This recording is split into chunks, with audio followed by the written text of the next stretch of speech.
Bueno, pues sin más dilación, ya cumpliendo con la hora, vamos a dar inicio a esta presentación. Ya creo que he cumplido con las cuestiones técnicas, que son las vinculadas a grabar la sesión. De hecho, voy a volver a checar si está grabando sin ningún tipo de problema, así que podemos dar inicio. Mi nombre es Eduardo Fernández Luña y soy profesor. De hecho, estoy viendo a varios amigos y colegas en la sala. Soy profesor en el Instituto de Estudios Políticos y Relaciones Internacionales de la UFM en Guatemala. Estuve allí durante 10 años, pero comentaba antes, cruzándonos unas breves palabras con don Carlos, que desde hace aproximadamente 3 años, 2 años y pico ya, pues regresé a España y bueno, en este momento pues estoy, pues imagínense, en el centro de Madrid, ¿no? Que no es uno de los mejores sitios para estar a día de hoy con la crisis del coronavirus. Acabamos de recibir la noticia de que pues las pruebas han vuelto a salir mal, la compra de pruebas, esa compra internacional de material a China ha vuelto a venir en mal estado por ser comprada a una empresa que ni siquiera tenía una licencia por parte del gobierno chino, o sea que imagínense. Pero bueno, el tema que nos ocupa hoy es el sistema político guatemalteco y los retos que Guatemala pues se enfrenta en la actualidad, que en realidad es una presentación que lo que pretende es hacer una especie de diagnóstico país para el nuevo gobierno, ¿no? ¿Con qué se encuentra el nuevo gobierno? Esa sería la reflexión, ¿no? Claramente, pues es una presentación que pretende tener una duración de aproximadamente unos 40 minutos, 40-45 minutos. El ejercicio completo sería de 1 hora y definitivamente pues vamos a dejar los últimos minutos para que se puedan hacer comentarios, se puedan hacer preguntas o lo que consideren conveniente, ¿no?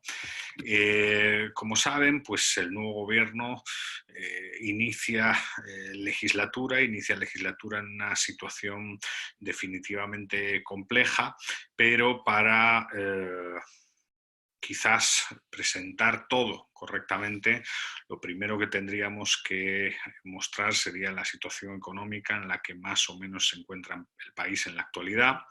Luego volver con algo bueno, que definitivamente es el gran reto país, que es la cuestión vinculada pues, a la generación de confianza tanto al interior como al exterior de la nación, los retos que tiene el sistema político, que algunos de los cuales no han sido resueltos, y pues definitivamente una invitación a cómo desde las comunidades pues, de migrantes fuera de Guatemala se puede contribuir pues, de manera parcial a la solución de todos estos problemas, ¿no? La presentación cerraría con un espacio dedicado pues, a conclusiones a modo de diálogo, no nada que pretenda ser pues, unas conclusiones categóricas y cerradas, todo lo contrario, una especie de conclusión a modo de diálogo. Sobre la situación económica, creo que todos ya saben más o menos lo que se vive en Guatemala, ¿no? Al final, Guatemala se ha caracterizado, ha destacado a nivel latinoamericano por su estabilidad macroeconómica. Es cierto que hay problemas vinculados al desarrollo humano, a los retos que hay de desarrollo humano en el país, pero en términos generales, Guatemala siempre ha disfrutado de una baja inflación y de una deuda pública muy controlada, sobre todo cuando se pone en comparación a otros países, incluso del entorno. Dicho esto, sí que existen ciertos riesgos que deberíamos de tener presentes y que deberíamos de tener en cuenta, ¿no? Uno de ellos es que la deuda pública, sobre todo midiendo la deuda pública de manera estandarizada, que es como se suele hacer respecto al PIB, puede, en el caso guatemalteco, darnos una generar una cierta distorsión sobre la situación real que existe en el país. Ahí les recomiendo activamente un trabajo de los compañeros de UFM Market Trends, que precisamente le dan una vuelta a esa reflexión y, como pueden observar en la diapositiva, lo que hacen es calcular la cuestión de la deuda, no con base en el Producto Interno Bruto, sino con base en la capacidad fiscal, con base en la capacidad para obtener ingresos fiscales del Estado de Guatemala. Cuando eso sucede, esa deuda que parece pues, estar muy controlada, desafortunadamente deja de estarlo y empieza a tener algún que otro problema. Además, con el tema de la deuda, habría que tener otro tipo de cuestiones en mente, ¿no? Cuestiones que son muy importantes a nivel país. La primera de ellas, la existencia de una deuda oculta que no se contabiliza. ¿Qué quiero decir con esto? No es que no se contabilice, no es que no se tenga en cuenta, sencillamente no aparece pues, en las cifras que, por ejemplo, se presentan en el Banco Mundial o en otro tipo de organismos internacionales. Incluso tampoco aparece de forma unificada, quiero decir, en la data o en los datos que se muestran, por ejemplo, en el Banco Central de la República, en el BANGUAT. Claro, el ICS, el Instituto Guatemalteco de la Seguridad Social, y el propio BANGUAT tienen unas deudas acumuladas, y aquí no estamos hablando de la razón que motiva la deuda, sencillamente reconocemos la existencia de esa deuda, y cuando se suman los más de 66.000 millones de quetzales a la deuda pública reconocida, pues la cifra asciende drásticamente, ¿no? Y pasa de un 25% aproximadamente sobre el PIB a un 37% sobre el PIB. Esto, claro, puede ser un problema porque esto lo que muestra es que esa aparente estabilidad macroeconómica, que además es una marca, digamos, de la casa, es una marca de Guatemala cuando se pone en comparación con otros países, se presenta a Guatemala como una realidad superestable, pues en realidad sí es superestable porque ven la afirmación en el último punto, pero es más riesgosa de lo que parece, ¿no? Y el gobierno, el nuevo gobierno debería, si quiere seguir disfrutando de esa buena imagen, intentar hacer aportaciones en ese sentido y contribuir a lo largo de estos 4 años a una progresiva reducción de deuda pública con objeto de sanear las cuentas del Estado, ¿no? Por tanto, aunque sí, hay que reconocer que la estabilidad está fuera de duda, dicha estabilidad sigue siendo un objetivo a largo plazo y también definitivamente debería ser una prioridad. Más cuando, honestamente, los años que vienen son años pues problemáticos, ¿no? Años marcados, pues en este caso, por la pandemia, por la recesión a nivel global que se observará posteriormente. Definitivamente hay muchos retos y las economías saneadas, aquellas economías que disfruten de una mejor situación macroeconómica, sin lugar a dudas tendrán más capacidad para enfrentar los retos, ¿no? El quetzal, que este es otro dato cliché también muy interesante, aunque últimamente se ha devaluado y ha vuelto a recuperarse, pero está como más o menos dando algún que otro tumbo, el quetzal sí que ha mantenido su estabilidad a lo largo del tiempo, ¿no?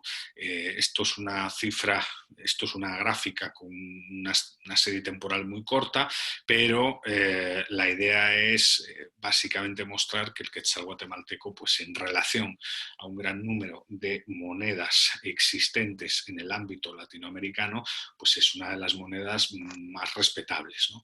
Nosotros siempre hemos visto en la UFM, sobre todo cuando hablamos de política pública, que precisamente esas son las grandes políticas públicas, ¿no? Al final, cuando se observa, por ejemplo, todo lo que tiene que ver con el Vanguard se puede ver que está compuesto por una burocracia profesional que más o menos tiene una agenda. Uno puede compartir o disentir de dicha agenda, pero la agenda más o menos se respeta a lo largo del tiempo, y eso hace que exista cierta certidumbre en ese ámbito, y la necesidad de certidumbre pues definitivamente contribuye a la confianza. Sin embargo, a nivel económico hay otro tipo de retos que son pues muy importantes, ¿no? Y quizás uno de los mayores retos a futuro, si lo que se quiere es pues generar oportunidades de empleo, por ejemplo, y en cierto sentido pues abrir la estructura de oportunidades de la ciudadanía para que puedan construir más o menos libremente sus vidas y con una serie de oportunidades, la cuestión de la inversión extranjera directa. Estas son cifras extraídas directamente de la página web del Vanguard, y como pueden observar, entre 2013 y 2019, pues la cuestión de la inversión extranjera directa actualmente sí debería de ser una prioridad para el actual gobierno. Porque, bueno, la inversión extranjera directa aporta capital a la economía, la inversión extranjera directa contribuye, como he señalado hace unos minutos, a abrir la estructura de oportunidades de la ciudadanía. La inversión extranjera directa frenaría, en cierto sentido, el flujo de esa migración forzosa, ¿no? Del migrante pues que a lo mejor desea estar fuera unos años o sencillamente desea construir su vida fuera del país, sino que, bueno, se ve un poco forzado a migrar por la estructura de oportunidades existente en el país. Bueno, la inversión extranjera directa contribuiría a suavizar todos estos problemas, pero la evolución de la inversión extranjera directa, pues como pueden observar, no muestra un panorama muy halagüeño, ¿no? No muestra un panorama muy optimista. Literalmente la inversión extranjera directa va en caída libre. Y lleva en caída libre, pues sobre todo desde el año 2015, pero hay como una pequeña tendencia. ¿Qué elementos justifican esta caída de la inversión extranjera directa y, por tanto, la mayor dependencia, digamos, de la estructura guatemalteca de oportunidades de los empresarios guatemaltecos? ¿Qué justifica todo esto? Bueno, varias cuestiones, ¿no? Esos años de 2013 y 2014, cuando uno va a la página web del Vanguard, lo que observa es que son años en los cuales se producen en el país importantes inversiones de naturaleza minera.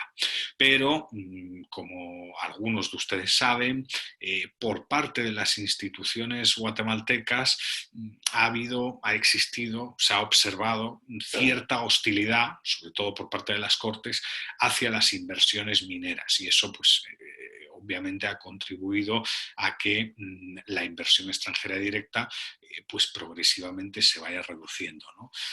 Parece que cierto activismo, sobre todo del sector judicial y de algunos sectores políticos, ante, digamos, determinadas inversiones extranjeras en el país, han contribuido pues a, en cierto sentido, erosionar la imagen del país como un país atractivo para recibir dicha inversión. Entonces, ahí el nuevo gobierno yo creo que tiene un reto terriblemente importante, ¿no? Y es un reto que está orientado, pues como no puede ser de otra forma, a la generación de confianza, y yo diría de marca país. Algo que hay que intentar hacer es pues edificar una marca país que sea respetada a lo largo del tiempo por distintos ejecutivos y que haga que se consolide una imagen que favorezca la certidumbre, ¿no? Y no la desconfianza. Así podríamos pues cambiar esa curva y empezar a ver esa curva ascendente. Todo con objeto de evitar pues esa caída en la inversión extranjera, que tiene consecuencias, como he señalado, pues muy desafortunadas para el país, ¿no?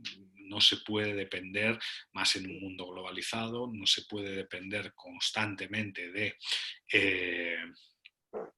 del empresariado nacional y hay que, en cierto sentido, abrirse a la globalización sin ningún miedo, sin ningún complejo y pues generando las condiciones para que los capitales extranjeros inviertan en el país.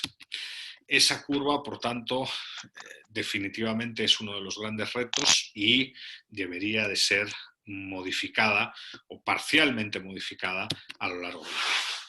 ¿Quiénes son los países que más han invertido? Bueno, pues cuando vamos al Banco de Guatemala, a las fuentes, a los documentos que el Banco de Guatemala presenta ante los ciudadanos, pues esta es la estructura de inversión, ¿no? El año pasado, pues el país que más dinero introdujo en Guatemala fue Colombia y a partir de ahí pues se van viendo México, Estados Unidos, el propio espacio regional centroamericano y República Dominicana y luego ya algunos países asiáticos y europeos. Por sectores, bueno, pues estos son los sectores que indica el Banco de Guatemala, ¿no? Manufactura, agua y electricidad y saneamiento, todo lo que tiene que ver con energía, actividades financieras y seguros, etcétera. Claro, esta caída en la inversión extranjera directa, y esta es la narrativa que yo suelo utilizar en esta presentación para reflexionar sobre los retos del actual gobierno en Guatemala, esta caída lo que evidencia es el gran problema que tiene el país, que es un problema de confianza. Y es la inversión extranjera, la caída en la inversión extranjera, evidencia la baja confianza de actores exógenos al sistema, es decir, de países y empresas ajenos a la propia realidad guatemalteca que quieren invertir en el país, pero cuando observamos qué piensan los ciudadanos del país, hombre, vemos que la desconfianza también campa a sus anchas, ¿no? Es algo sobre lo que hemos hecho mucho hincapié en las clases en el Instituto de Estudios Políticos y Relaciones Internacionales de la Universidad Francisco Marroquín, ¿no? Al final, sí es cierto que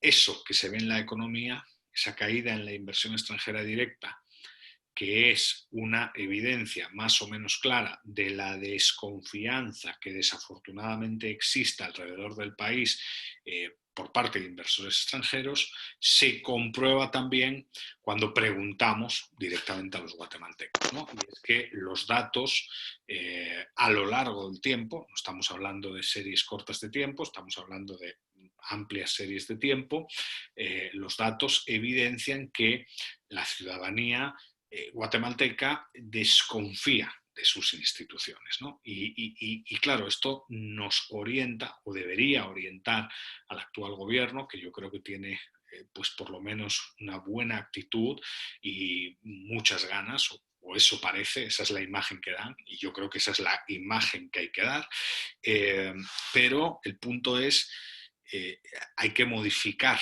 esa percepción ciudadana, ¿no? La inversión extranjera directa es expresión de desconfianza y las encuestas de opinión que vamos a ver también son expresión de desconfianza.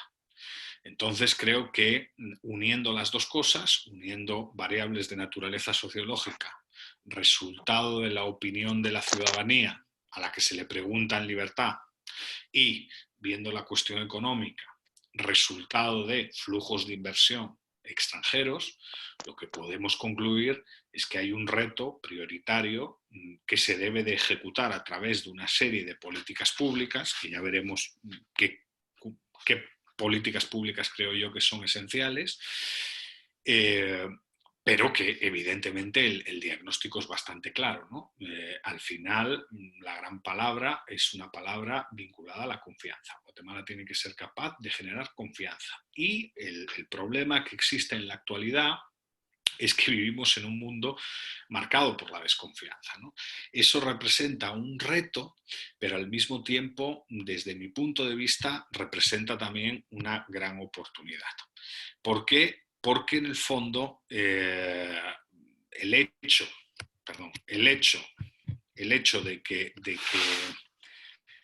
el mundo, el entorno global esté marcado por la desconfianza, puede favorecer de manera rápida un giro en la actitud guatemalteca, ¿no? Como todo el mundo a día de hoy está marcado por la desconfianza, el hecho de que observemos, por ejemplo, en Guatemala, un cambio de actitud en el corto plazo y mensajes directos puede servir para cambiar drásticamente y en poco tiempo esa tendencia a la baja en la inversión y esa deficiente evaluación por parte de los ciudadanos sobre el sistema político que hay en el país.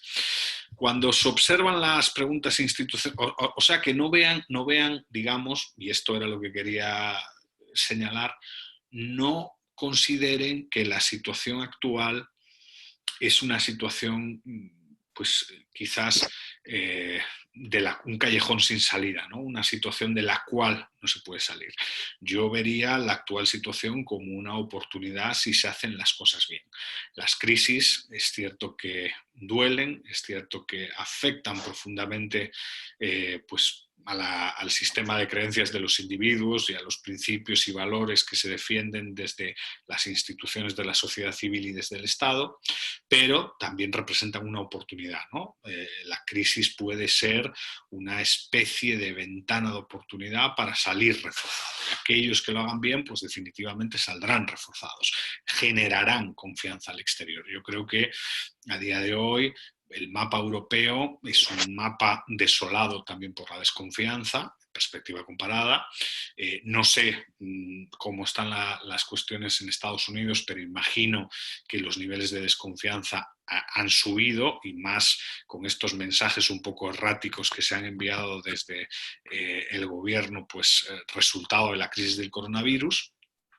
¿Quién está pues, generando confianza? Yo no pensaría en China a día de hoy, estoy pensando en países asiáticos como Singapur, como Taiwán, países como Corea del Sur, países que han enfrentado la crisis, la han enfrentado bien y han salido o están saliendo incluso fortalecidos de dicha situación, ¿no? Entonces no hay que ver las crisis como solo pues, un periodo de sufrimiento generalizado, ¿no? En cierto sentido pueden representar un país para cambiar las cosas de manera más acelerada, ¿no? Porque la crisis incentiva en cierto sentido el cambio acelerado. ¿Cómo está esa evaluación de las instituciones por parte de la ciudadanía? Pues desafortunadamente bastante mala, ¿no? Como ven ahí, pues esto es Latinobarómetro, esto es la serie temporal completa y estas partes de aquí, vamos a ver si lo señalo con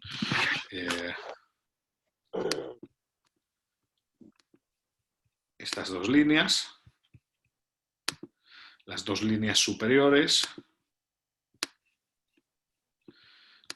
son, como pueden ver, los que muestran ninguna confianza y poca confianza.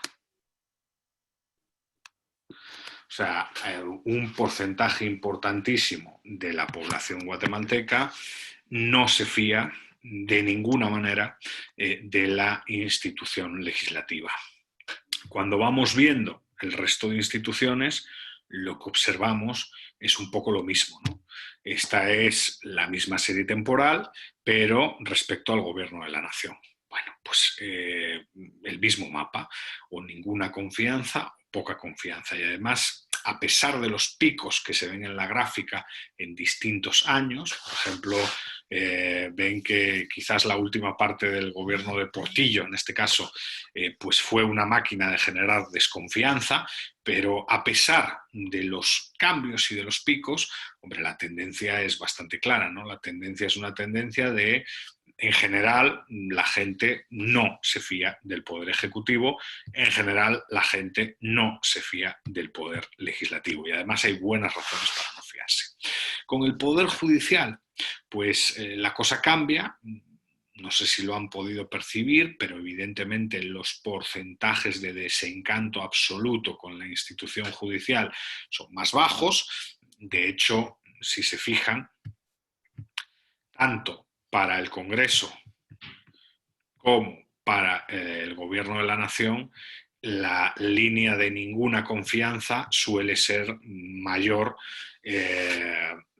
sobre todo en la última fase, ¿no? La primera y en la última fase. Pero con el poder judicial cambia, ¿no? En general hay un pico de desconfianza, de ninguna confianza, de desconfianza total, pero en general la ciudadanía parece a lo largo del tiempo mostrar más confianza en el poder judicial que en el resto de poderes que conforman la República, ¿no?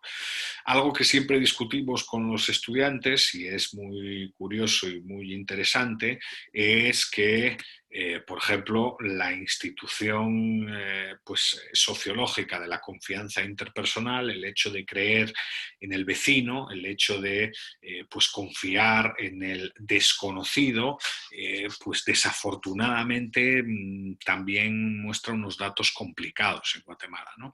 Esto es muy curioso porque, bueno, ustedes viven en Estados Unidos, obviamente ustedes conocen mejor ese ambiente, ¿no? Pero Estados Unidos tiene fama de ser un país con muchas asociaciones, ¿no? Y con mucha, en cierto sentido, colaboración entre individuos al margen del Estado y al margen de las instituciones, ¿no? Esto aquí, pues desafortunadamente todavía es un reto, no significa que no vaya mejorando, pero como pueden ver, la mayoría de la población encuestada dice que uno no es lo suficientemente cuidadoso en el trato con los demás. Básicamente, la idea es hay que desconfiar de la persona que no conozco. No es tan fácil confiar en todo el mundo.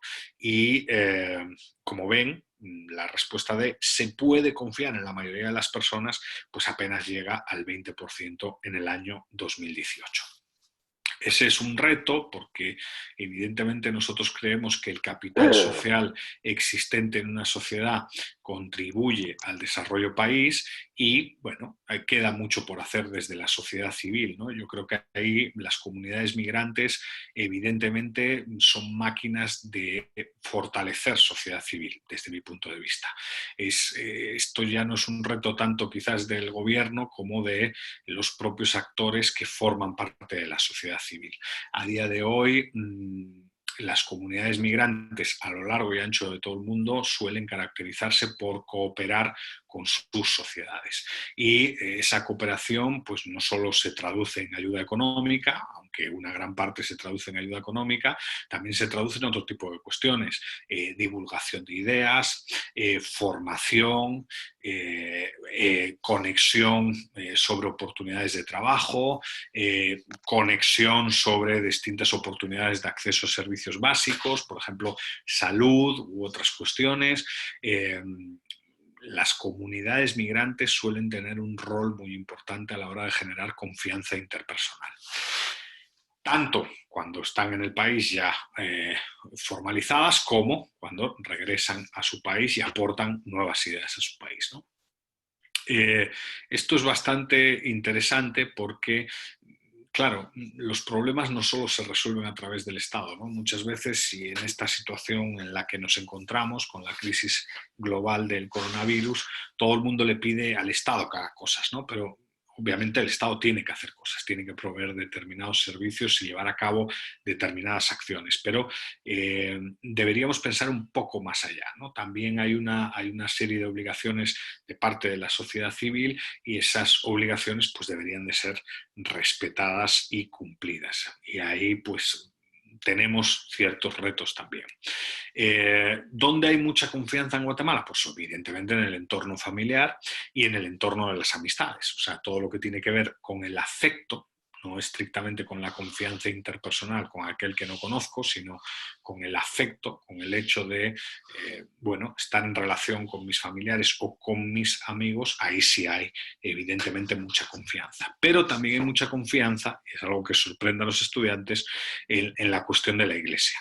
La Iglesia, paréntesis, iglesias, es a día de hoy quizás la institución formal que más confianza despierta en la ciudadanía guatemalteca. Como saben, los ciudadanos y ciudadanas de Guatemala son mayoritariamente creyentes, más de un 90% de la población se declara creyente y eso pues automáticamente se traduce en esta gráfica, ¿no? A lo largo del tiempo y a pesar de las variaciones, una gran mayoría de la ciudadanía dice tener mucha confianza en la Iglesia, sea esta la Iglesia católica o sean estas iglesias de naturaleza evangélica. La Iglesia es una especie de comunidad, es una comunidad de adscripción voluntaria, y esa comunidad de adscripción voluntaria sirve, de hecho, sirve como una máquina generadora de confianza. En cierto sentido, también es expresión, obviamente, de sociedad civil. Y en ese sentido sí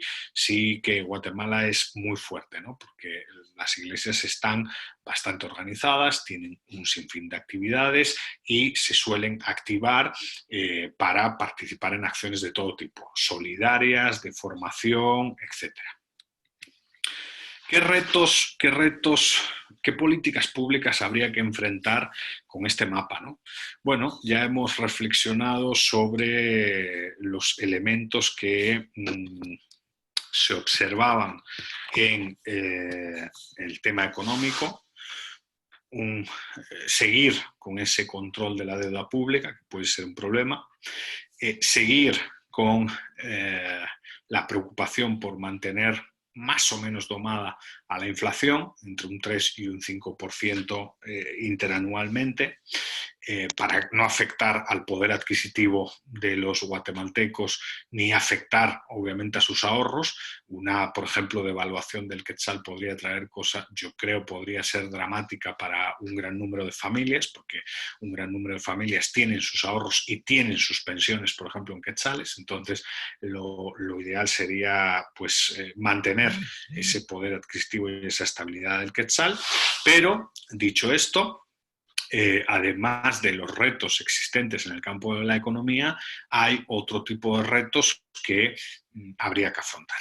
Y en el fondo la situación no ha cambiado tanto desde mi punto de vista. Cuando uno observa los últimos 4 o 5 años de Guatemala, lo que se puede percibir con claridad es que la agenda que se marcó en el 2015 sigue siendo prioritaria a día de hoy.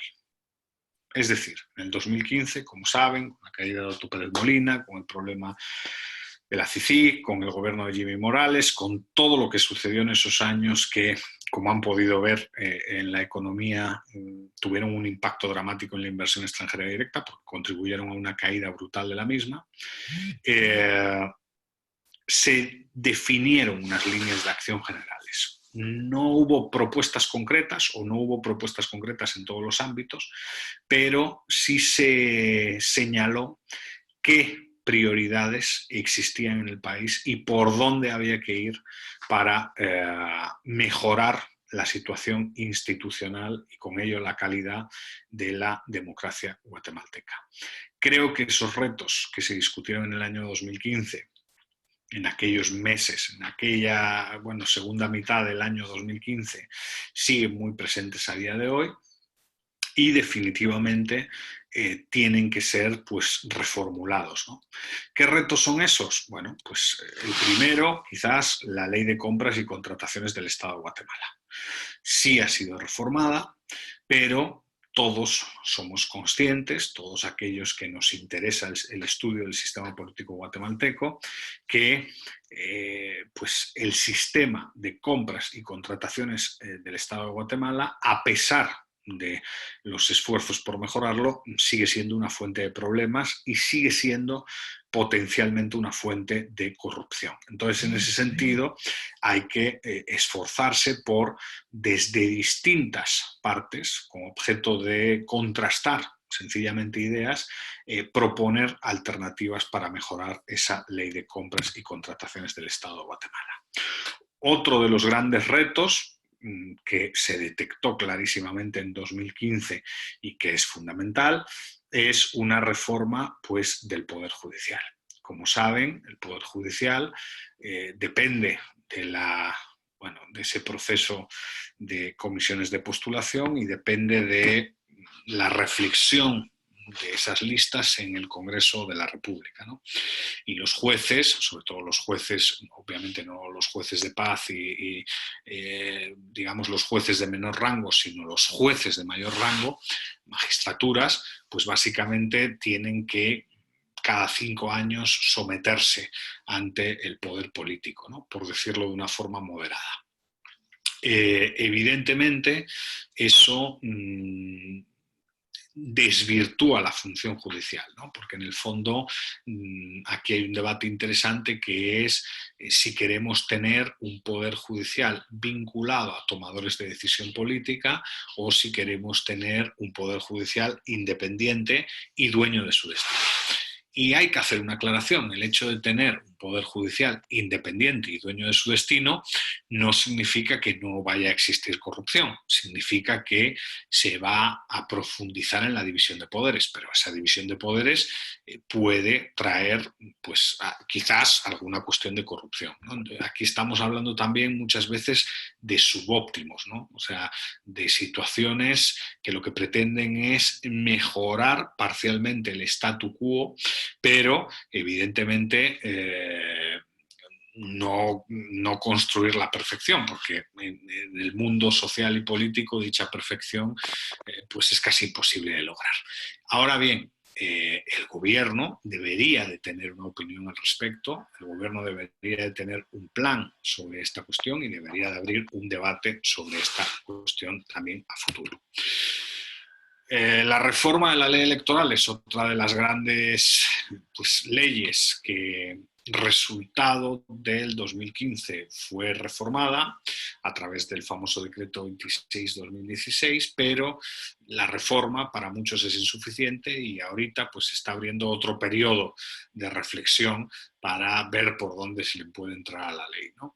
Este es un tema que evidentemente, pues me quedan 9 minutos para cumplir los 45 de exposición y abrir un poco el diálogo, no se puede explicar en 5 minutos, pero yo creo que muchas veces cuando se habla de la ley electoral, al igual que cuando se habla del Poder Judicial, nos hacemos la pregunta equivocada, ¿no? ¿Cuál es la pregunta equivocada? Pues cómo hacer más técnica la ley o tal. Yo creo que una pregunta, la primera pregunta que se deberían hacer es ¿qué queremos con la ley? Que muchas veces es una pregunta que no se hace nadie. Y en el caso de la ley electoral, la respuesta, desde mi punto de vista, que es una respuesta parcial, es darle mayor control a la población. A lo mejor, pues ese fin, ese objetivo que yo creo que debería de buscar el gobierno con la reforma de la ley electoral, pues es incorrecto, pero por lo menos reflexionar sobre los objetivos a los que pretende responder la ley debería de ser el primer paso y luego adaptar la técnica a los citados objetivos. Y el último reto, que es un reto complicado, es la ley de servicio civil. Como saben, pues para bien o para mal, en el espacio político guatemalteco la administración pública deja bastante que desear. Los niveles de volatilidad en los altos cargos de la administración son excesivos. La profesionalización de algunos cuerpos de la administración pública pues también deja mucho que desear y, bueno, el gobierno, el presidente, teóricamente, pero todos sabemos que eso es imposible, el presidente tiene la capacidad para nombrar aproximadamente a 2.000 puestos, ¿no? Una vez toma posesión. Claro, este es un tema también complicado, difícilmente se puede resolver en 5 minutos, ¿no? Pero es uno de los grandes retos del país. Queremos una administración pública que responda simple y llanamente al tomador de decisión política y que su única relación con el tomador de decisión política sea la confianza, o queremos una administración pública profesional que incluso a veces se pelee con el tomador de decisión política, ¿no? Que a veces incluso controle al tomador de decisión política y le pare los pies, le paralice de vez en cuando al tomador de decisión política. Bueno, ese tipo de cosas deberían tener respuesta, pero sin lugar a dudas es uno de los grandes retos, ¿no? Por tanto, resultado de esta narrativa que les estoy exponiendo, en lo que se observan son 4 grandes retos de naturaleza estructural: compras y contrataciones, mejora del Poder Judicial, ley electoral y la cuestión vinculada a la burocracia. ¿Qué colaboración podría emanar desde la comunidad migrante. Hombre, las comunidades migrantes, como les he comentado hace unos minutos, han sido siempre muy activas a la hora de proponer ideas y a la hora de aportar recursos para la solución de problemas existentes en el país. Financiando investigación sobre política pública en el país, evidentemente divulgando pues información de todo tipo con objeto de presentar las oportunidades y retos que Guatemala tiene a futuro y la oportunidad que Guatemala representa. En cierto sentido, la comunidad migrante podría contribuir definitivamente a generar confianza fuera de Guatemala sobre el país. La comunidad migrante podría contribuir a mejorar la marca país de Guatemala, que yo creo que es muy relevante. Y luego, pues sin lugar a dudas, uno de los instrumentos, y a día de hoy es muy importante, de colaboración de la comunidad migrante con el país tiene que ver con una política social y el establecimiento de una serie de acciones solidarias que van más allá del Estado, ¿no? Como saben, pues hay una crisis vinculada al coronavirus. Y independientemente, no sé si las cifras han cambiado, pero bueno, lo chequeé ayer en el Coronavirus Statistics, independientemente de los problemas que existen, a día de hoy hay un problema de coyuntura. Es un problema a nivel global y es un problema que nos afecta a todos si ese bicho nos ataca, ¿no? El virus, como suelo decir yo cuando hablo de esta cuestión, es el mismo, ¿no? El virus tiene, pues, al final, independientemente de las distintas caracterizaciones, porque hay 2 o 3 caracterizaciones del mismo virus al parecer, pero el virus es el mismo. Sin embargo, las respuestas que dan los países no son las mismas. Y hablábamos antes de la cuestión de confianza, ¿no? Yo, honestamente, obviamente estuve en Guatemala hasta el 21 de febrero, hasta el 20-21 de febrero. No me tocó, por tanto, la crisis del coronavirus en Guatemala.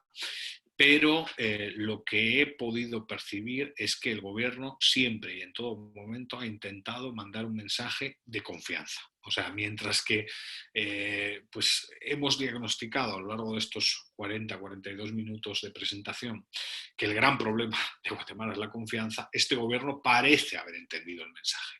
Eso no significa que haya errores, eso no significa que se haya incurrido, pues a lo mejor en alguna negligencia, cuando, no sé si lo recuerdan, un viceministro entró en una empresa, pues a lo mejor de una forma un poco agresiva, pero el punto es que la actuación desde el Ejecutivo guatemalteco siempre ha sido mandar un mensaje de confianza y mandar un mensaje de más o menos estamos haciendo todo lo posible por controlar la expansión de la epidemia, por frenar la expansión de la epidemia.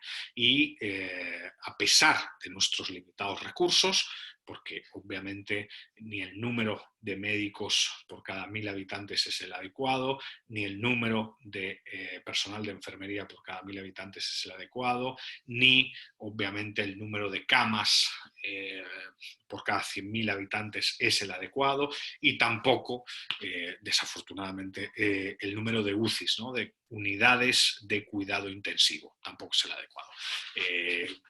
Guatemala, desafortunadamente, tiene un número muy bajo de camas por cada 100.000 habitantes y de unidades de cuidados intensivos por cada 100.000 habitantes. Pero el gobierno ha intentado contrapesar esas dificultades estructurales con una actuación coyuntural.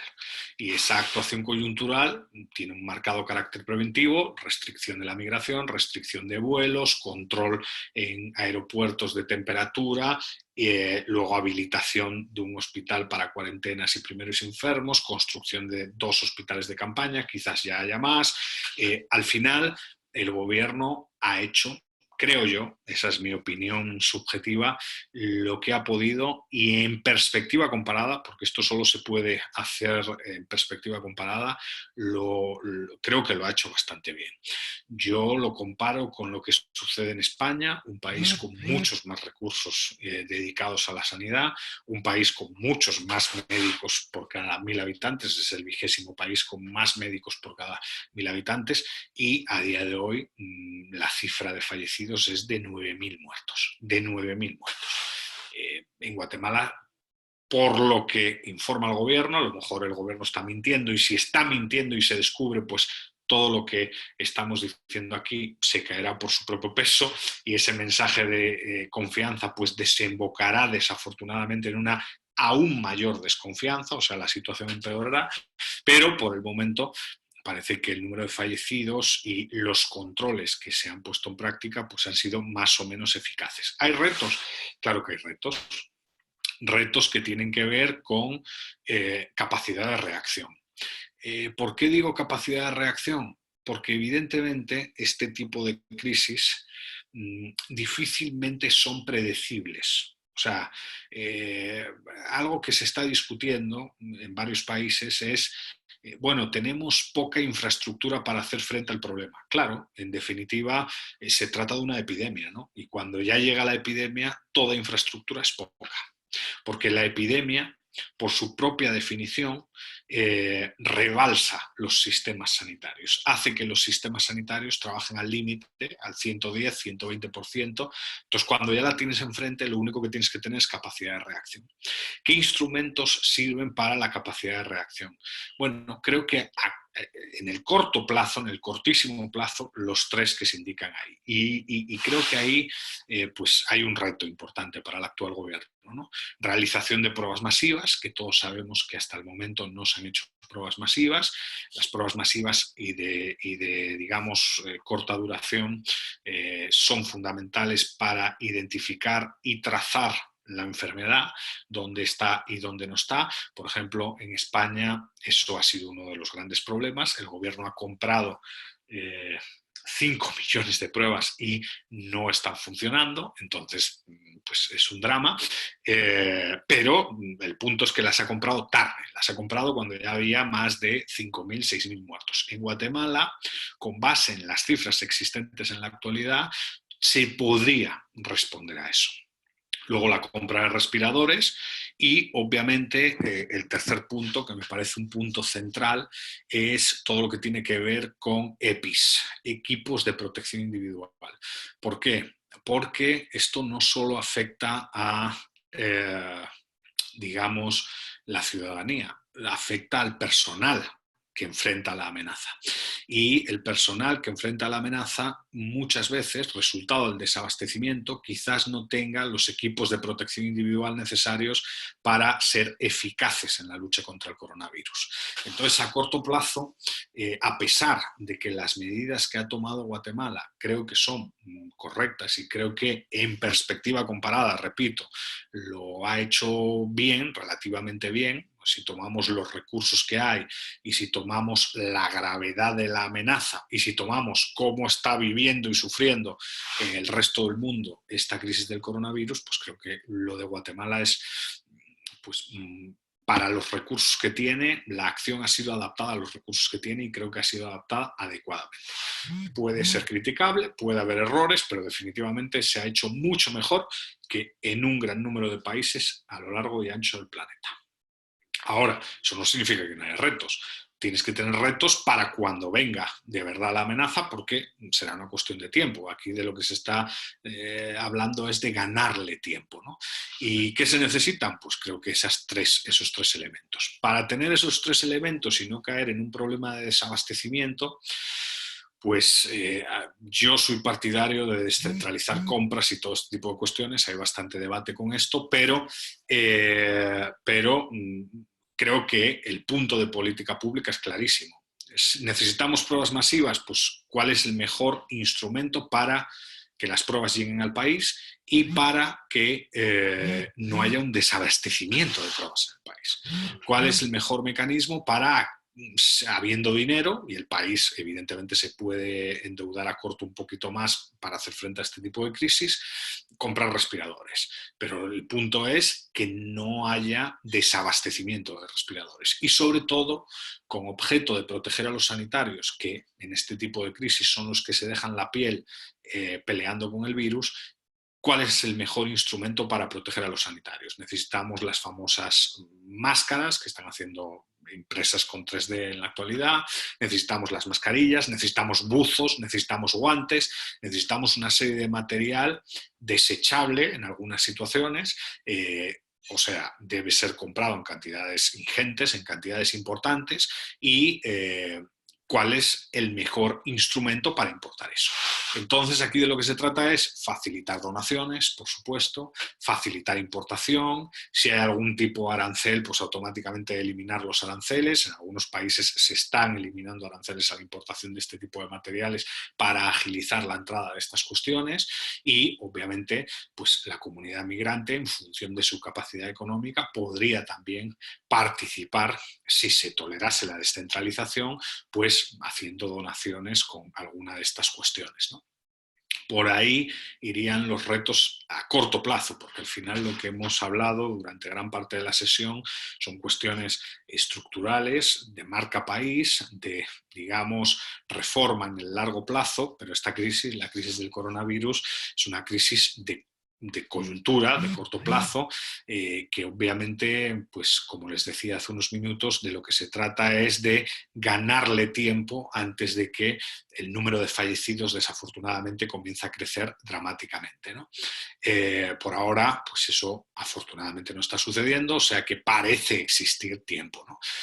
Si el gobierno miente o no miente, pues eso lo podemos debatir ahorita, ¿no? Yo, en principio,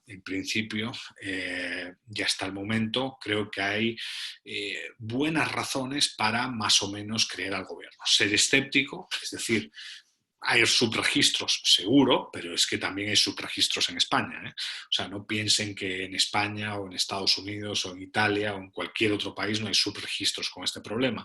Los estados no quieren dar la imagen de haber entrado en un desastre absoluto, pero es evidente que, por ejemplo, en España los más de 9.000 fallecidos por coronavirus en el fondo son muchos más de 9.000, porque en algunos hospitales ya se ha descubierto que si tenías una condición preexistente te adjudicaban la muerte a la condición preexistente, además vinculado a cuestiones ideológicas y tal. Lo de los subregistros creo que es generalizado y hay que tenerlo en cuenta, hay que jugar con ese margen de error, porque hasta que no pase la crisis probablemente no se descubrirá esa información.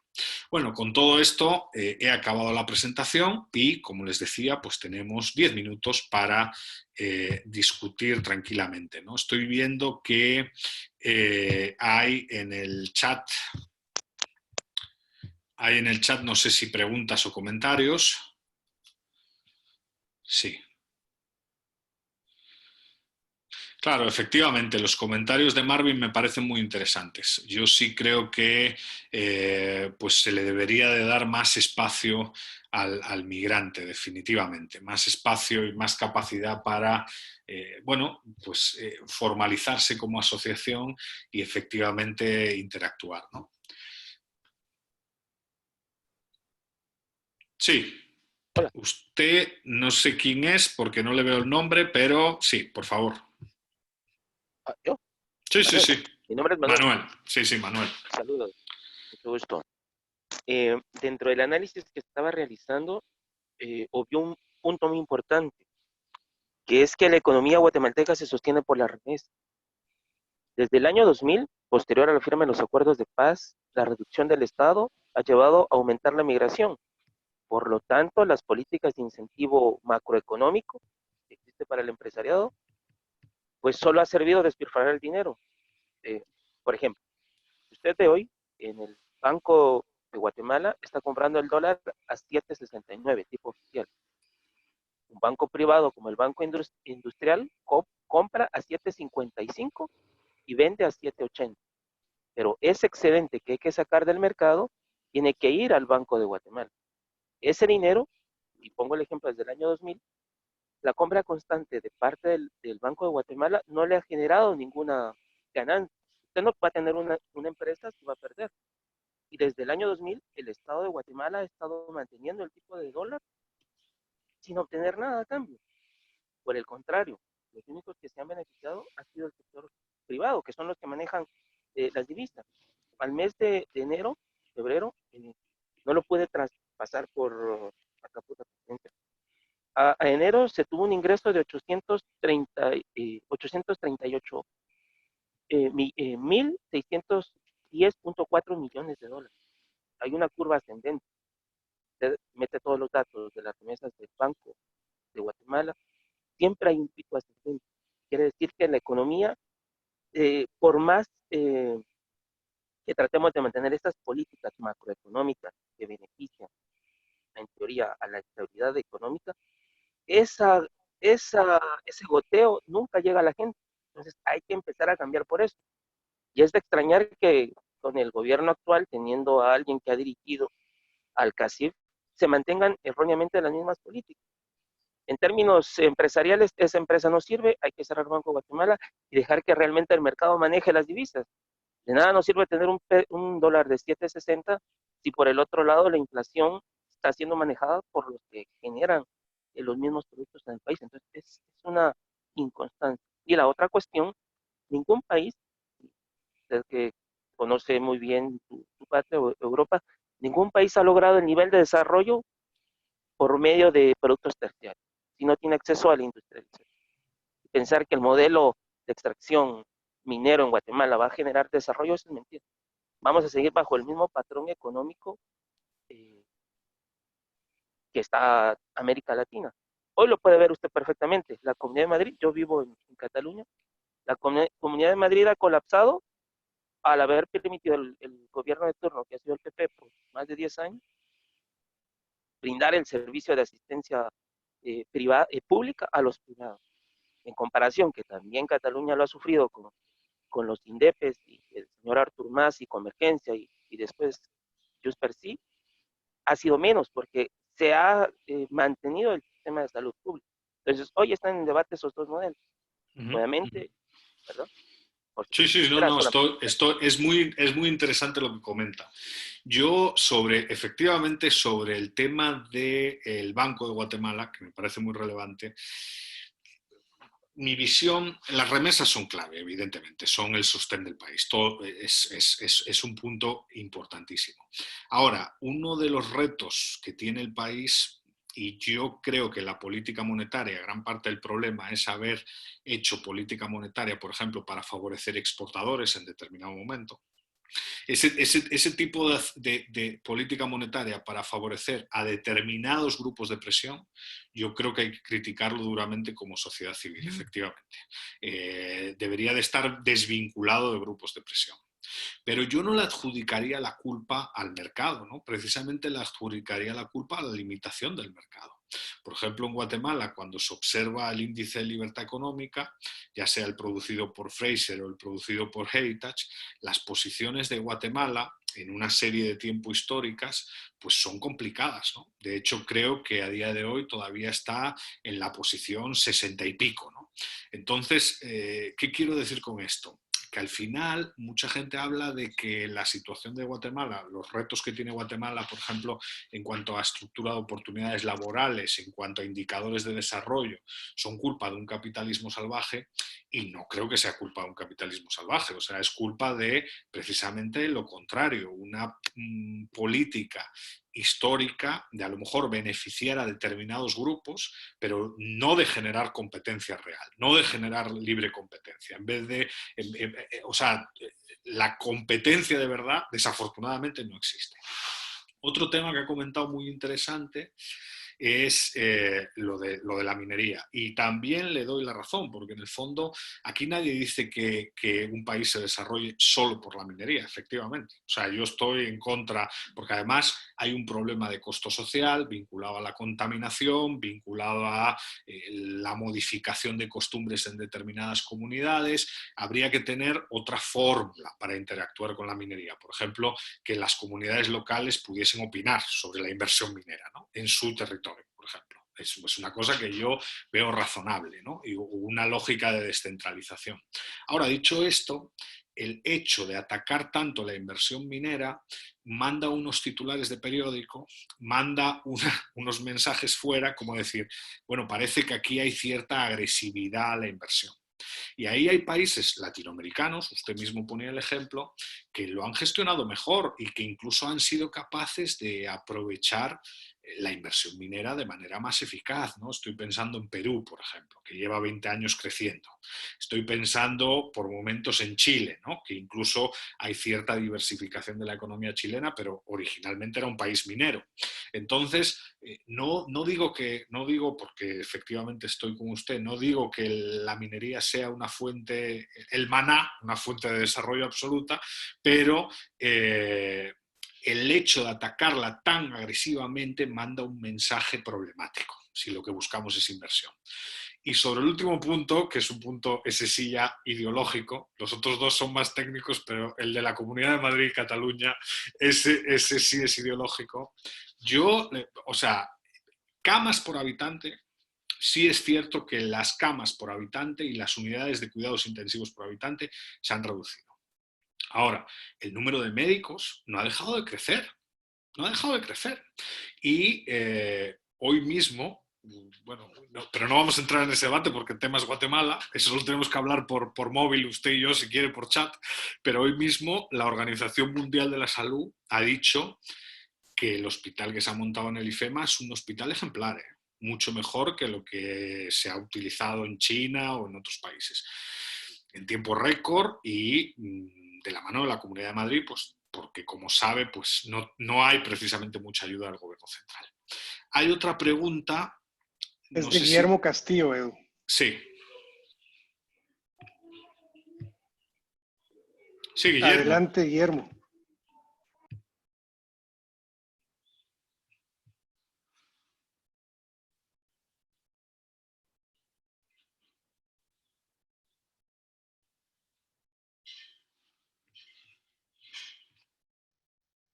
¿Aló? ¿Me escuchan? Sí, sí. ¿Me logra?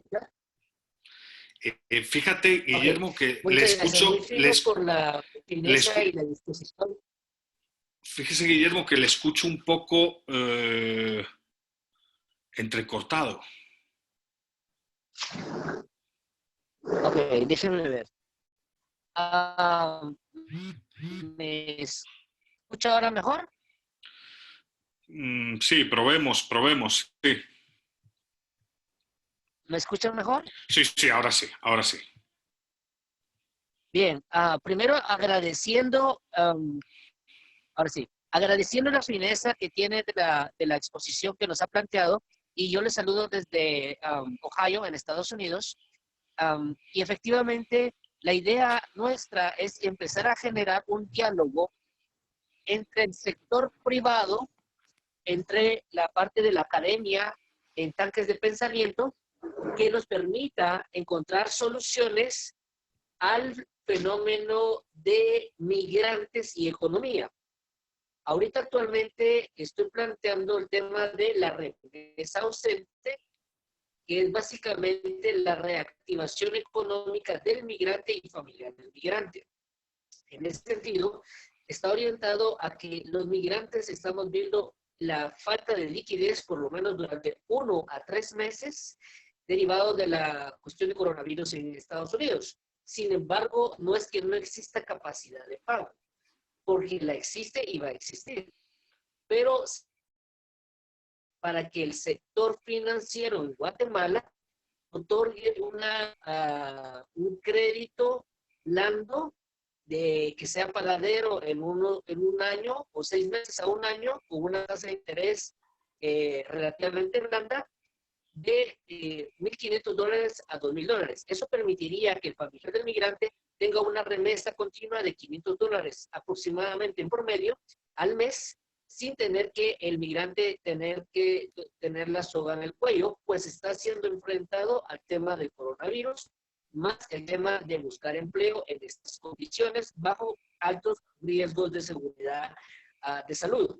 Entonces, aquí el planteamiento, primero pues agradeciendo a la Universidad Francisco Marroquín y la intervención suya, para que pueda generarse planteamientos en función del sistema financiero, el Banco de Guatemala, la Superintendencia de Bancos y el Ministerio de Economía, que generen un impacto donde el migrante califique directamente en función del récord de remesa del último año.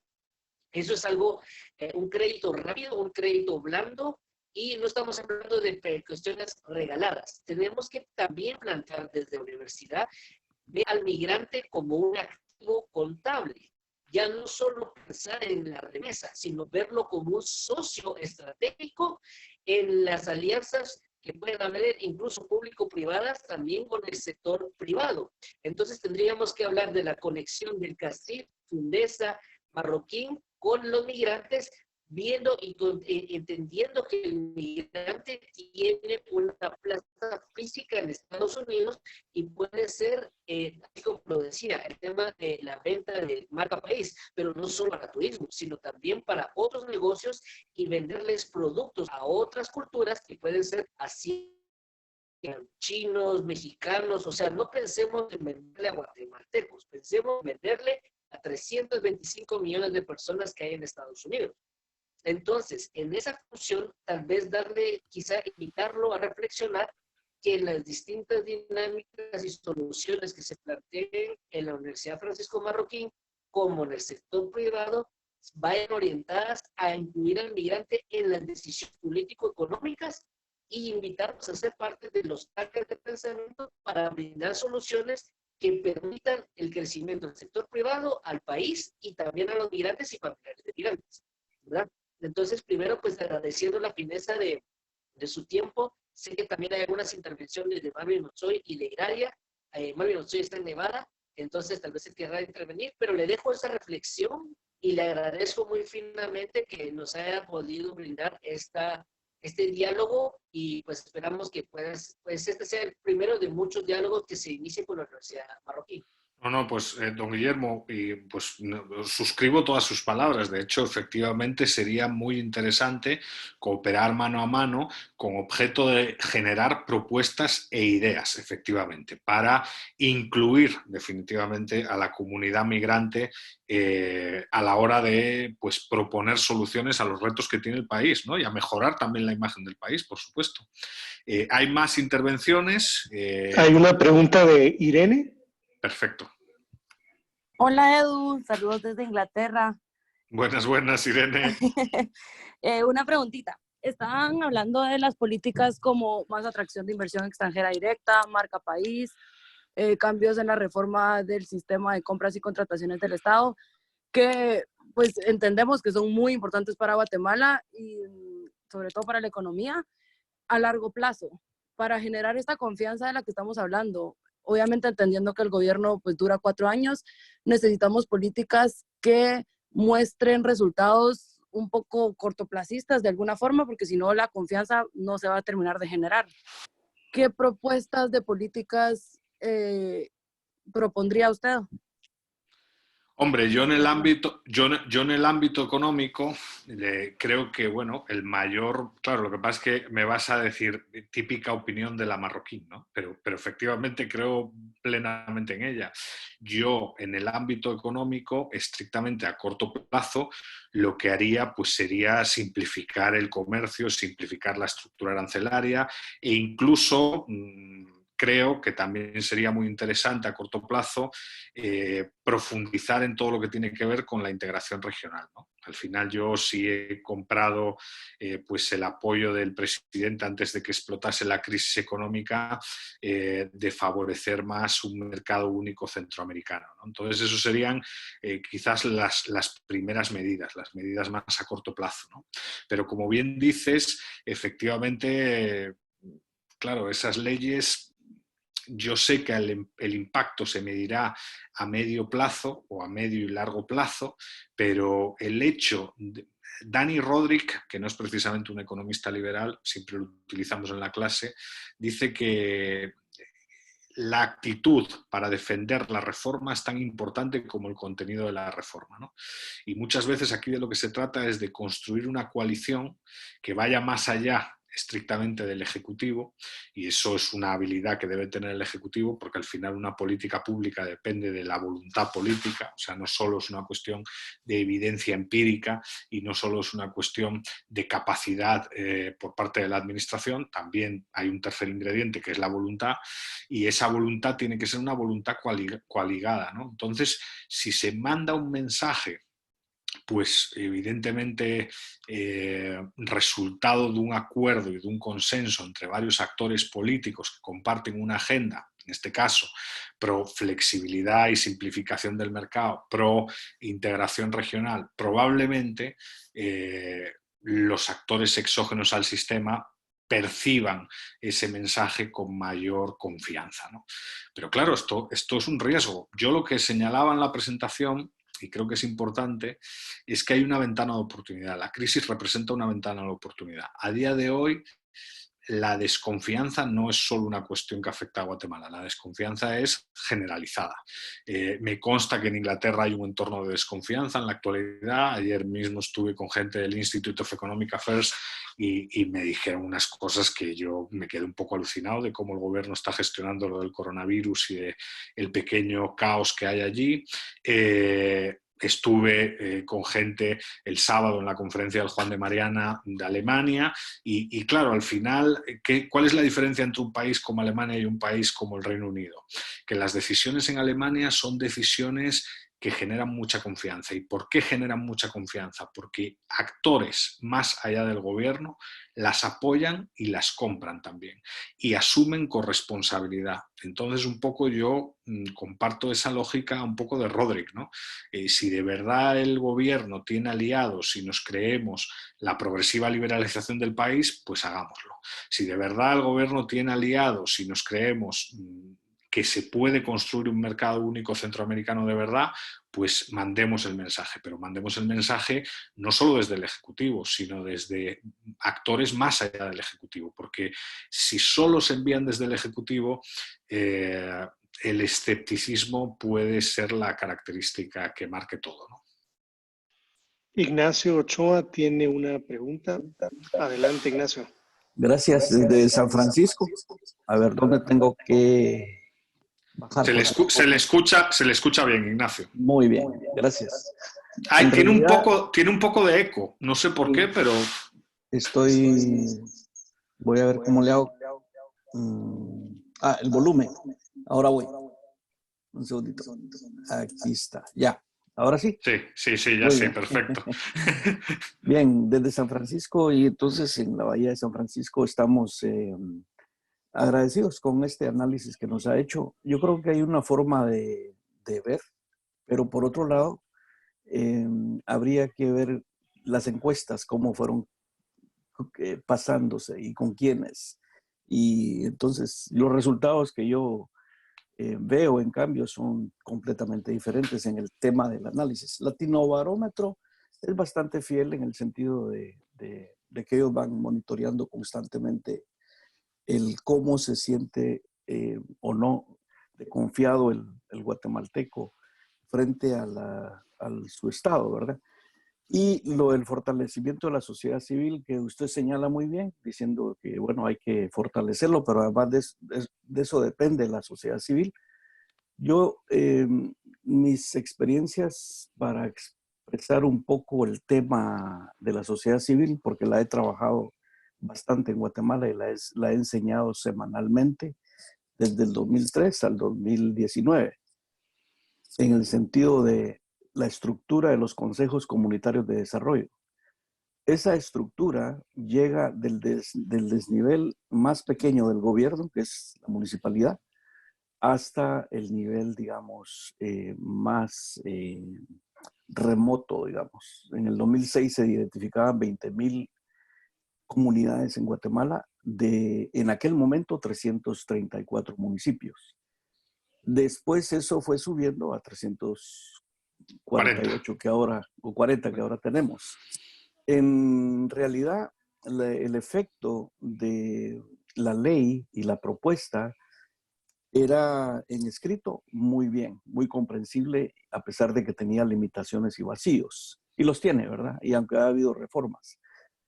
Yo participé formalmente en dos políticas, en la descentralización y en las reformas del Código Municipal, con un equipo constante que nos juntábamos en Prodesa. Evidentemente el equipo estaba de diferentes sectores.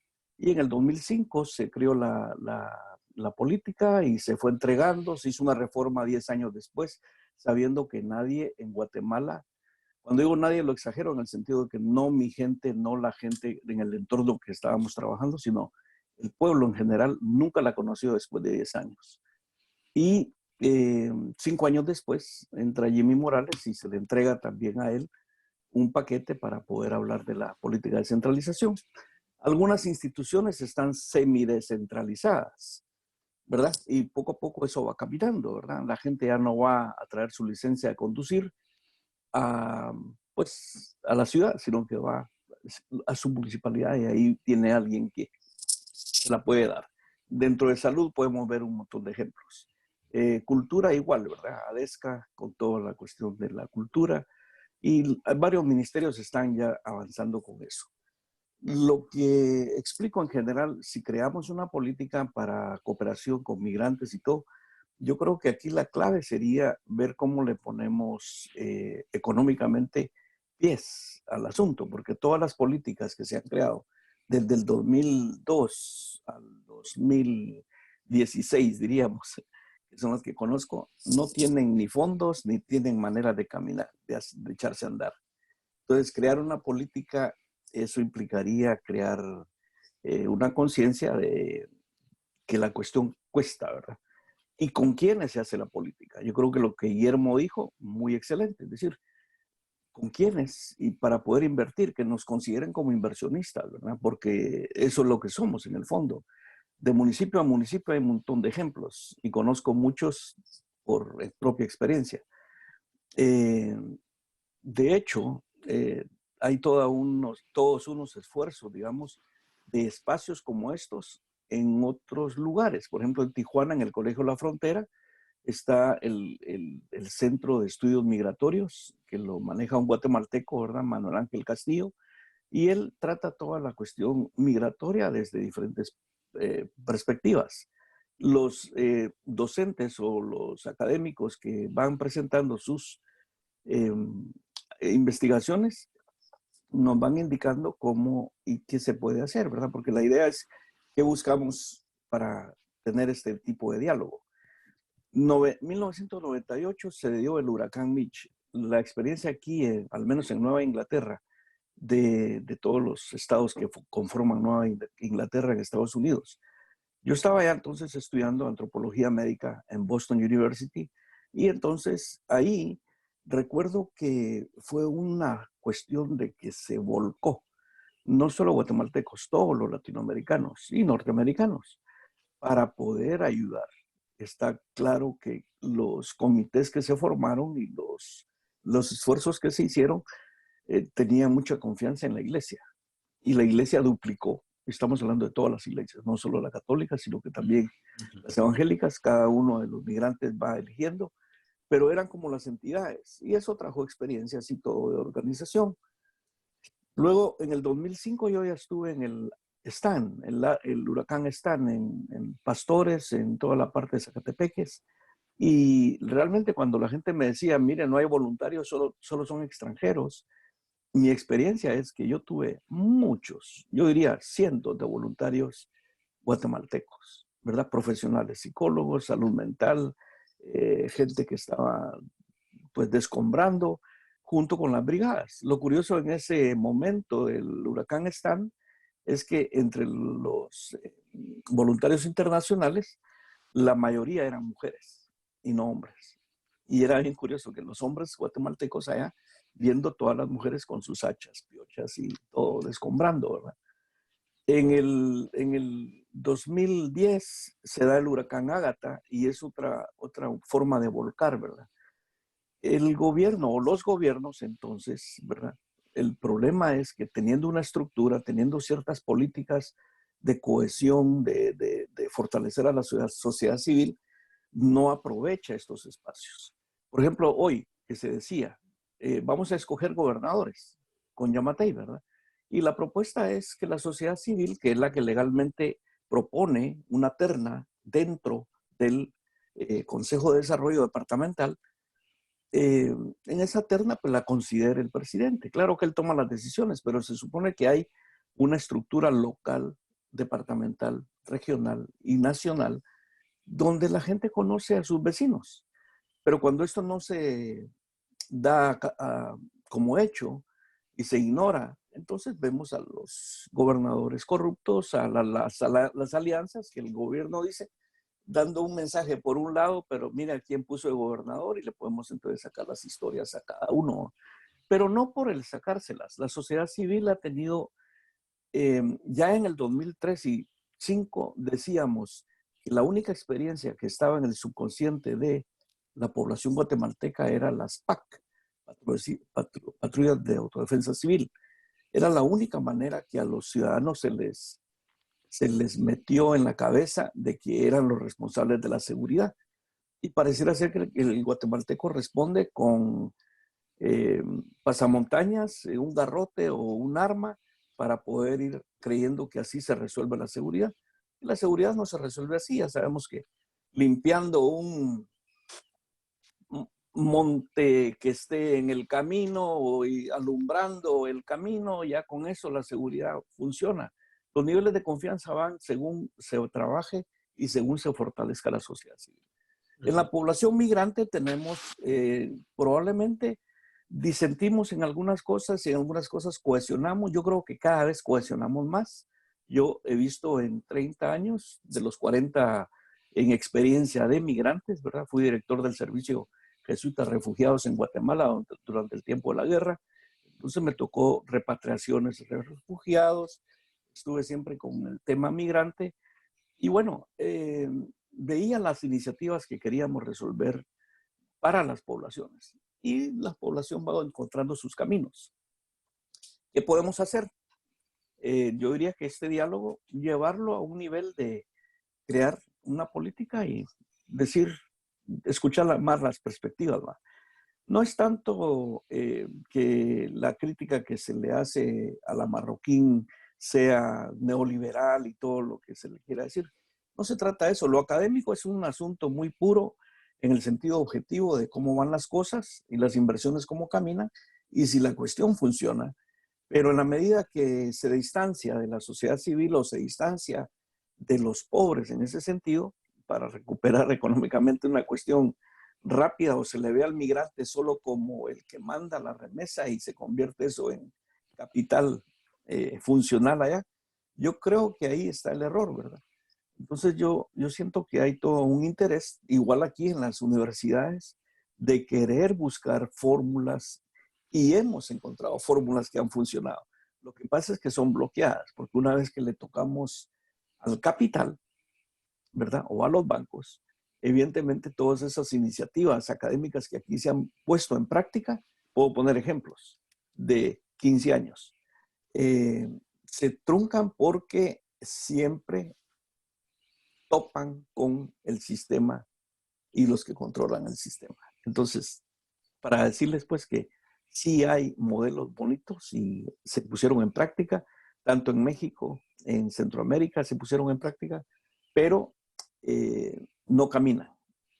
La última novedad de hace 5 años, recuerdo yo, en el foro que se hizo en Antigua, o hace 4 años, que fue la inversión Volcano 2000, que sería 2014 o 15, creo que fue, 16 tal vez.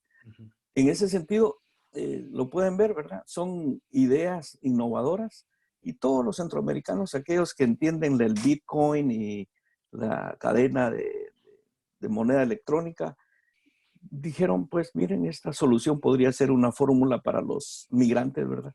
Y no pasar por el sistema bancario, sino más bien ir más allá, ¿verdad? A lo directo. Entonces, se ha cortado.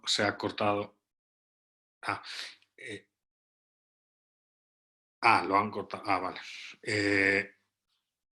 Perdón, Ignacio, que yo quería comentar que me ha parecido interesante su intervención. Me ha parecido muy interesante su intervención, ¿eh? La verdad es que se me escucha a mí bien, ¿no? La verdad es que efectivamente yo sí entiendo a la comunidad migrante como un agente de cambio social. La comunidad migrante, pues no solo tiene que ser una cuestión efectivamente que se dedica a enviar remesas, tiene que ser un grupo que genere ideas, genere propuestas y que incluso contribuya a la formación, a la mejora del capital social existente en el país, etcétera. Ahora, sobre la descentralización, que a mí también es un tema que me interesa mucho, ¿cómo lo interpreto yo, ¿no? Bueno, usted estaba, como ha dicho, en esos dos procesos, ¿no? En el Código Municipal y en la Ley de Descentralización. Pero yo lo que observo, ahí no, yo no le echo tanta culpa al capital, por ejemplo, ¿no? Ahí le echo la culpa al Estado Central de Guatemala, ¿no?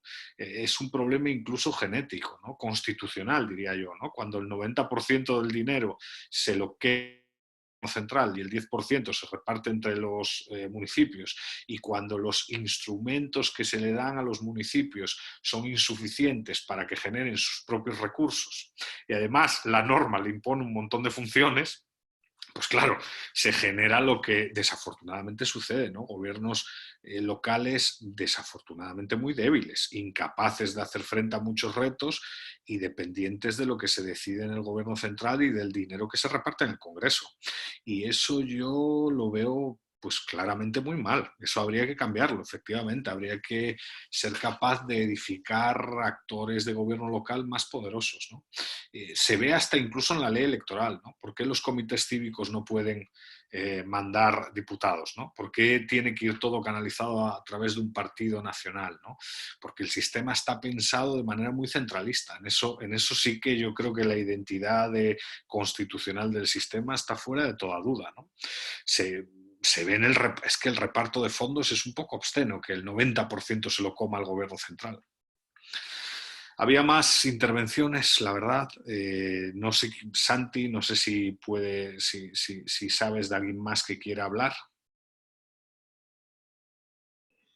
Carlos H. Díaz tiene una intervención, le suplico que sea corta. Alianza GTU también tenía una, pero nos estamos quedando sin tiempo. Les ruego si pueden hacer la pregunta, 1 minuto máximo. Adelante, Carlos, gracias.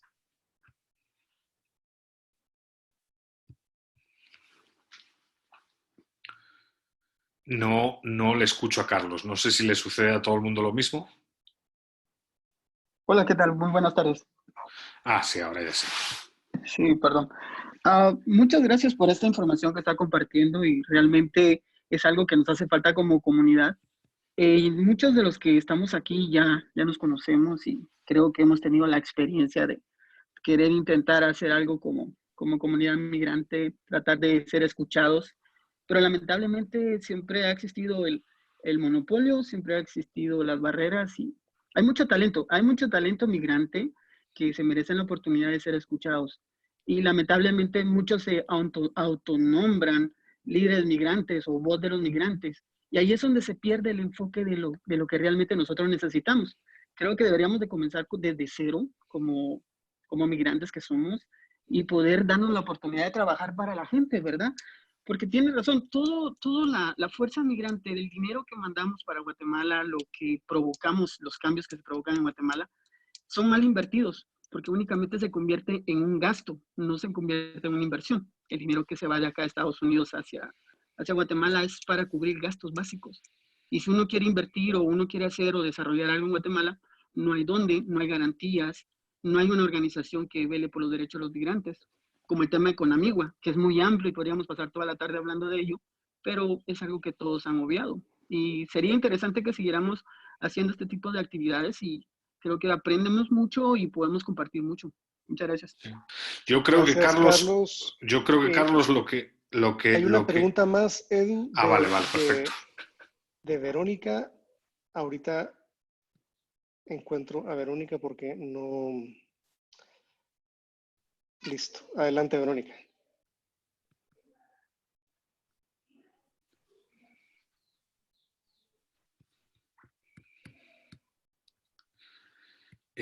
Yo no la escucho, no sé si soy yo. ¿Ahorita sí ya me escucho? Sí, ahorita sí. Excelente, un placer a todos. Solo quiero aportarles un poco acerca de lo que es la comunidad migrante.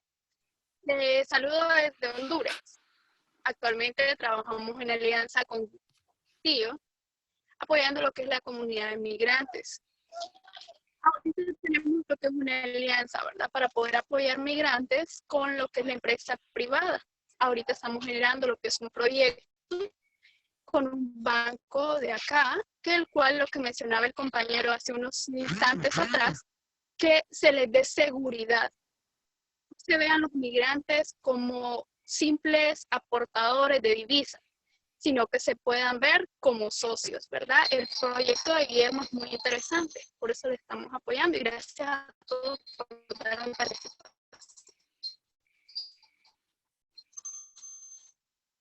Adelante, Edu. Eso es todo.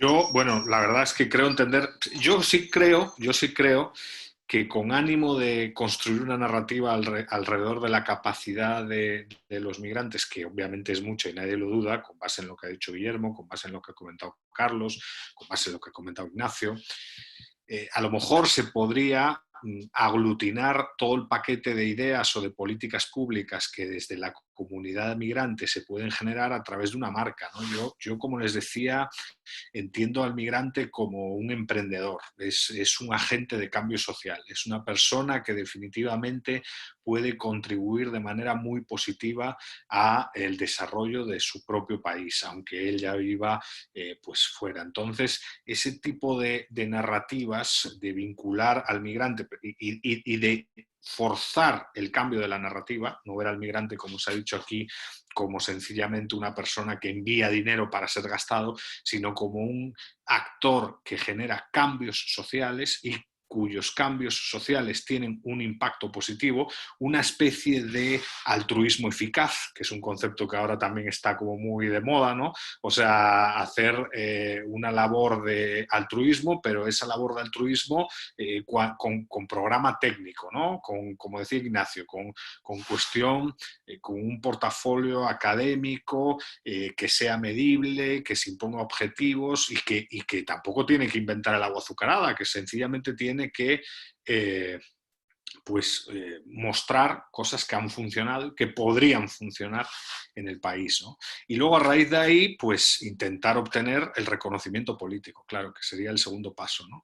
Pero no estaría mal, pues efectivamente, modificar la imagen del migrante y pensar en el migrante como un agente de cambio social, un agente de cambio social esencial para que Guatemala transite hacia ese sendero de desarrollo. Yo creo que eso sí podría ser pues, una nueva marca para la comunidad migrante, ¿no? Si es que nos ha trabajado ya. O sea, es lo que se me ocurre de este, la verdad, enriquecedor diálogo con todos ustedes. No sé si hay más preguntas, es que hay muchos en la sala y estoy un poco perdido con que hay 30. Santi, no sé si estás controlando.